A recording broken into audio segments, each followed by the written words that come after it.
Opo. Attorney, bago ko lang ipasa kay partner Admar, marami pong mga haka-haka o usap-usapan nga dahil nga inalis si Torres as PNP chief pero maaring ilipat naman po sa ibang posisyon. May nagsasabi, possible daw, bagay siya sa DPWH dahil magaling po siya mag-imbestiga. Meron din nagsasabi sa Department of Justice at sa anumang mga posisyon na nakikita po ninyo na possible po, attorney.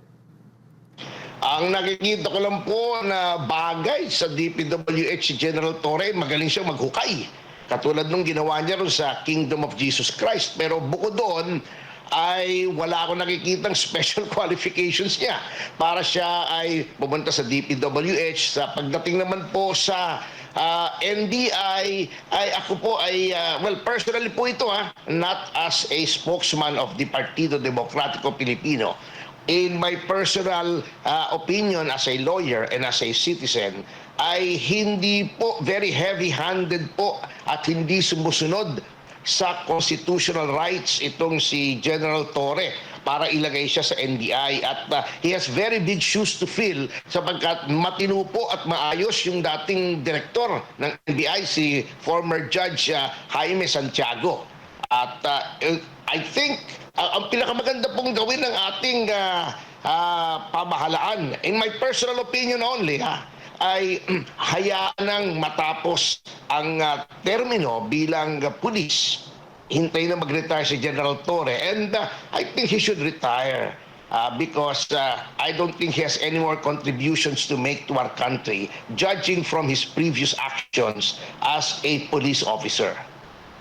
Attorney, magandang umaga, si Admar po ito. Nakikita niyo po ba na pinaiiral ng dating PNP chief yung personal na interes? Kasi hindi niya sinunod considering kanyang dinemote, yung kanyang pangalawa sana na pinuno na ngayon ay tinalaga bilang PNP chief na matapos niya itong ipatapon doon sa Mindanao. Opo, sa akin po, hindi na yung personal na interest niya, kundi yung pagsunod na lamang sa patakaran. Ang isang PNP chief na hindi marunong sumunod sa regulasyon, ang hindi marunong sumunod sa mga nakatataas kanya, ay hindi dapat maging hepe ng PNP. Sapagkat it is a position that requires not only leadership, not only skills as a policeman, as an investigator, pero higit sa lahat, respect for the rule of law and obedience to the chain of command. Opo, at matatandaan, attorney, kinumpara pa niya yung kanyang sarili kay dating PNP chief at ngayon ay Senador Bato de la Rosa kasi from 1-star general, naging 4-star. Kumbaga, dinipensahan niya yung kanyang sarili nung iniluklok siya bilang PNP chief. At ganito po ang nangyari sa kanya na ilang buwan lang ay natsugi agad sa pinakamataas na posisyon sa pambansang pulisya, attorney.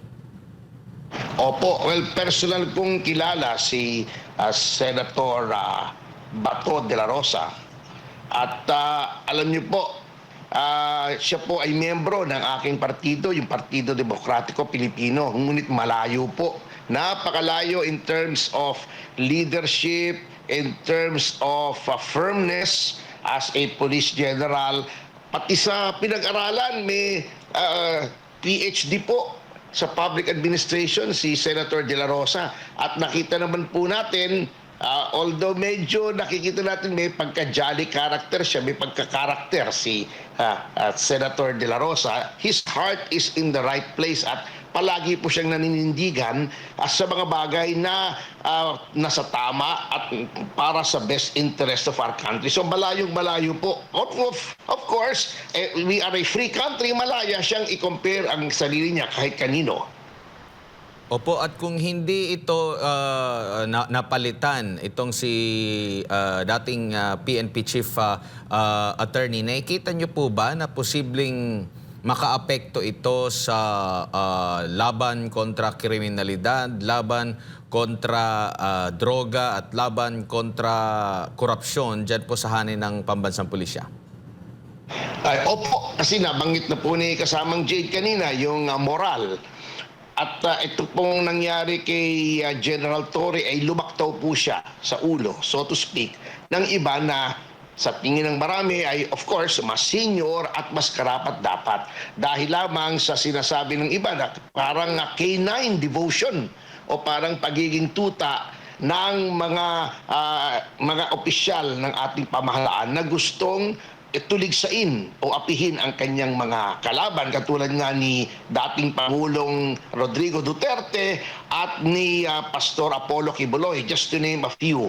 So para sa iba na nakakausap ko, may mga kaibigan din naman tayo sa pulis, masyado pong heavy-handed, masyadong canine at masyadong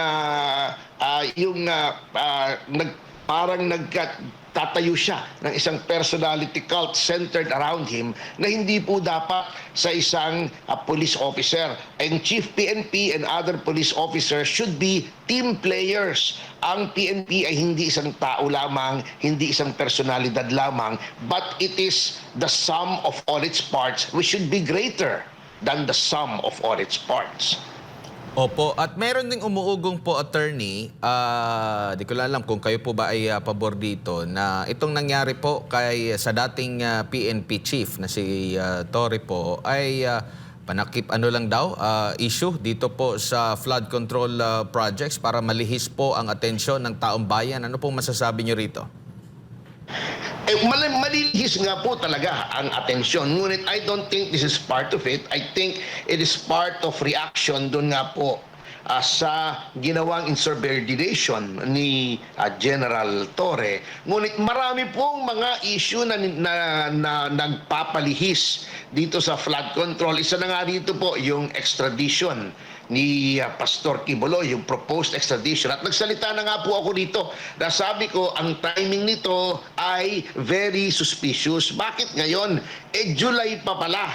Yung June pa ibinigay sa ating ambassador di umano. Sabi ni Ambassador Romualdez itong mga extradition papers. And then nagulat naman ako, ganito po talaga kagulo dito sa gobyerno ito, nag-anunsyo si Ambassador Romualdez na meron na daw extradition documents na pinadala sa kanila, tinatanggi naman ng ating Department of Justice. So ganyan po ka-weird ang ating gobyerno. Ngunit bukod pa po sa pagpapalihis yan, iyon pong mismong investigasyon ay ginugulo po pala para sa ganang akin, ay ginugulo para yung tunay na issue, which is the involvement of certain members of the House of Representatives at mga matataas na opisyal ng DPWH ay matabunan. Unang-una po, alam nyo, if I may, kasamang ADMAR, yun mismo website na isumbong mo sa Pangulo tungkol dun sa flood control. Bakit kailangan ang ordinaryong mamamayan ang magsumbong sa Pangulo tungkol sa flood control?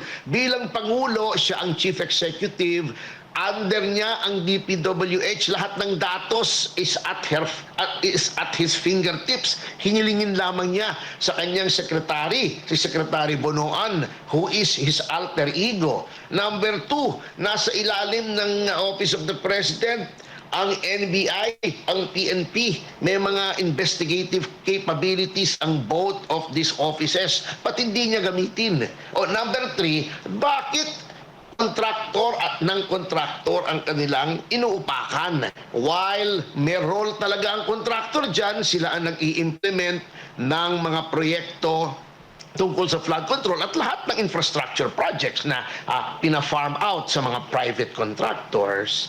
Ang DPWH po ang nagdidisenyo. Sila ang nagko-conduct ng bid. So yung sinasabi nila yung sumidan na 250,000 lang ang kapital ay nakakapag-acquire ng multi-billion peso flood control projects. DPWH po ang dapat sisihig dyan sapagkat sila po ang nasa Bids and Awards Committee. And then, hindi naman po lingid sa ating kaalaman na ang mga congressmen ang pumipili ng district engineers. Sila po ang pumipili ng projects. Marami pong kongresista, ang contractors na rin po Bakit hindi sila sali? Bakit yung mga contractors lamang? Para sa akin po, while sila po ay may partisipasyon dito sa kontrobersya na to, sila po ay sila ang pinakamaliit na player dito sapagkat ang marami po sa kanila, nakakausap ko rin po in confidence, napipilitan lamang sa patakaran ng DPWH at ang mga congressmen kung paano magsagawa ng project.